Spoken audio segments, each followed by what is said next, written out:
It is my greatest pleasure to inform you that the Beast Yeast Episode 8 story actually doesn't suck! Oh, and also disclaimer, spoilers, blah blah blah. Anyways, due to the success of my last video on the Episode 6 story, which you should watch by the way, I'm sorta obligated to make a follow-up video on the subject. So today, I'll be nitpicking this story for YouTube Cloud. Okay, but for real though, I did have many questions while playing through the story, and it genuinely made it difficult to sit through. And first off, let me just preface this by saying that I don't actually think the story is terrible per se. Shadow Milk Cookie is a great villain. So much better than that burning spice cookie could ever hope to be. And the whole gist of the story, like Shadow Milk trying to corrupt Pure Vanilla, only for Pure Vanilla to use that to his own advantage instead and then winning, is honestly quite sick. And even though the story itself is great, the way they executed it was not that great. I'm a firm believer, for the most part, that there is no such thing as a bad story, but just very poorly executed ones. And this is one of them. My criteria that I'm going off of is something in between what the general masses see as a good story and what the writers seem like they were trying to do with the story. I know that I may never fully know what goes on within the minds of individuals working in the storyboarding department of the Death Sisters Corporation, but I try my best from what I can tell by looking at the way they wrote the story and the popular trends that they might be exposed to.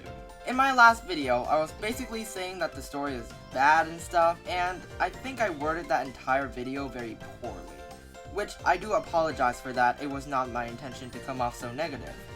And I acknowledge that everyone has their own tastes and preferences when it comes to stories like these. The main problem for this episode was that they have so many moving parts that makes the entire story very confusing. And if you're confused at any point when listening to the story or playing through the story, don't worry, because you're not the only one. And I think the writers were also confused by their own story as well, because spoiler alert, they came to the tower to find out how to seal the beast back up again, and then at the end they're just going back home completely forgetting what they ever came here for. And I guess you can say that they've literally lost the plot. And this is just one of many examples of inconsistent world building in the story that I will be covering in this video in chronological order. Starting with Fortune Teller Cookie is a cookie that we met at the inn, right at the start of episode 7. My first thought when I saw him was that, hey, he kinda looks like Pure Vanilla Cookie, you know, with the same skin tone and all that. But my second thought was that, like, why is he wearing the cape so weird like that? The opening is so much larger than his face, and the entire robe is drooping down the body like that. Also, is that his shoulder, by the way? Man, where are his arms supposed to go? Anyways, first impressions aside, he seems like a very significant part of the story, right? Well, not really, no. The next time he appears is when Pure Vanilla gets captured by Candy Apple Cookie in the Spire of Knowledge, that changes into the Spire of Deceit. Ginger Brave and the others were going to go get Pure Vanilla Cookie, but then Fortune Teller Cookie just comes out of nowhere and then pulls them away, being like, you can't win, y'all suck, and Pure Vanilla's dead now, deal with it. But then 2 seconds later, he just shows them the way to Pure Vanilla Cookie anyways. Well, allegedly, we don't know for sure. And the next part of the story is just Pure Vanilla being traumatized, until right at the end when Fortune Teller Cookie reveals himself to be Emo Pure Vanilla Cookie. Well, then what was the point of the last 10 minutes? My question is just, why? Well, then here's the best part. At the end of episode 8, Fortune Teller Cookie comes for the very last time, and well, I guess I should just show you then. You saw that, right? Remember when Fortune Teller Cookie becomes Emo Pure Vanilla Cookie, and then Emo Pure Vanilla Cookie becomes Magical Girl Pure Vanilla Cookie? Well, how did Fortune Teller Cookie appear here again? Keep in mind that Fortune Teller Cookie has not appeared in any scenes during episode 8, and now he's suddenly just here? And then they're like, oh, we're one and of the same, and then fuse it back together. Okay. I feel like if we just cut this part out of the story, I think it would just make more sense. Like, what I'm saying is that it just didn't need to be here at all. And you know what the justification for this is?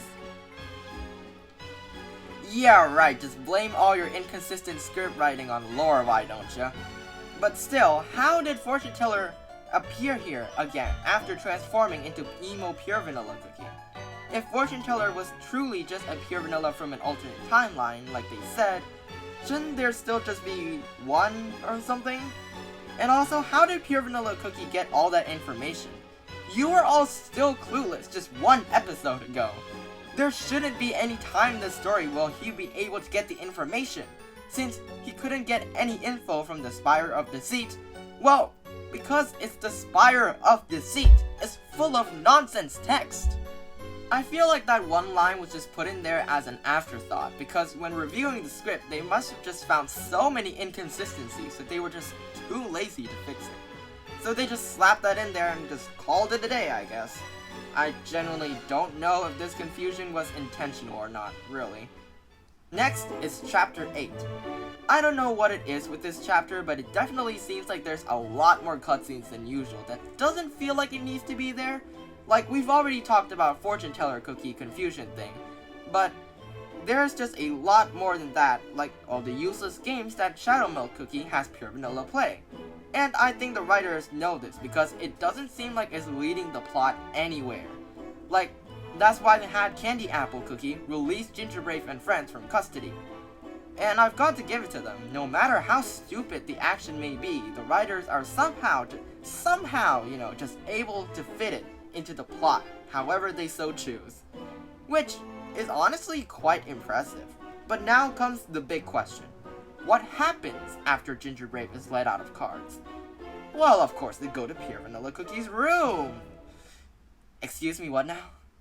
Why would Pure Vanilla have to go stay in a room? If Shadow Milk Cookie wanted to see how far he can push Pure Vanilla as he said, then why wouldn't he just play more of those weird games with him? Why did everything just stop? Well, I don't really know how to organize my thoughts for this section. Maybe you can tell me some of your ideas in the comments, and I don't know, maybe it's just me that finds this strange. And last but not least, well, I mean, it depends on what your definition of least is. Like, is it the least coherent or the most incoherent? Anyways, it is the... Regardless of if you've paid attention to the story or not, everyone would have the same question when they get to this part of the story. What the frick is the other realm? This is incoherent world building at its finest. Oh, I said incoherent again. I wonder how many times I actually said that in this video. Anyways, when Shadow Milk Cookie has fully corrupted Pure Vanilla Cookie's soul jam and they did the whole let's be friends thing, Shadow Milk Cookie created this thing he calls the other realm, which just means that he makes the sky looks weird and the world is engulfed in lies, or whatever that means. Which is basically saying that he sort of conquered the world like we saw with Mystic Floor Cookie.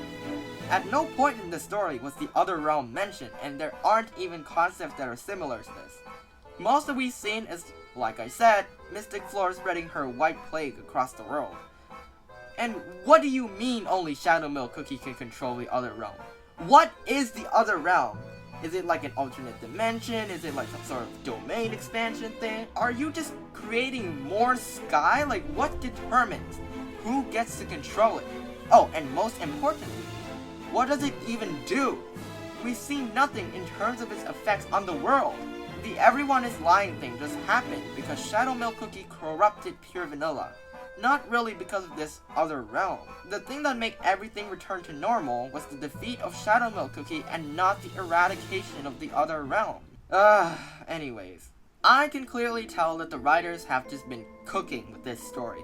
In the sense that they have so many ideas that they want to include in the story but just lack the knowledge of how to make everything they show impactful or meaningful. Take, for example, the 3 games that Shadow Milk Cookie plays, which takes up most of the story in episode 8. Sure, they're cool concepts, but if you ask anyone who paid attention to the story, chances are they'd probably say that this part could have been shorter, and it will immensely benefit the story. Another example is the different rooms in the Spire that Ginger Brave goes through when looking for Pure Vanilla Cookie. All the rooms in there were very creative, and clearly had a lot of thought put into each and every one of them. Take for example, the room that weaves lies. I think that's a very creative way to use that figure of speech. Oh, also, slight nitpick here, but when they said that good woven lies are meant to be invisible, but the only ones they are showing are the ones that are very much visible. So like, a little bit of miscommunication between scriptwriters and artists there, but it's just still very funny that they just say, oh, they're meant to be invisible, but they're not actually invisible, you know? Let's just say that if you ended the story with way more questions than answers, especially ones that will not be discussed in any upcoming content, I feel like at that point you've probably done something wrong, like very, very wrong. Anyways, thank you for watching to the end of this video, and as always, I don't blame the writers for any of this at all. They're either just amateur writers, which, let's be honest, most of us are as well, or just don't get paid enough to care about this sort of stuff anyways. Also, all of what I say in this video is just my personal opinion, so if you have your very own opinions and thoughts that you'd like to discuss down in the comments, please do so. I'd love to hear other people's thoughts on this as well. And I'll be seeing you in the next video. Goodbye!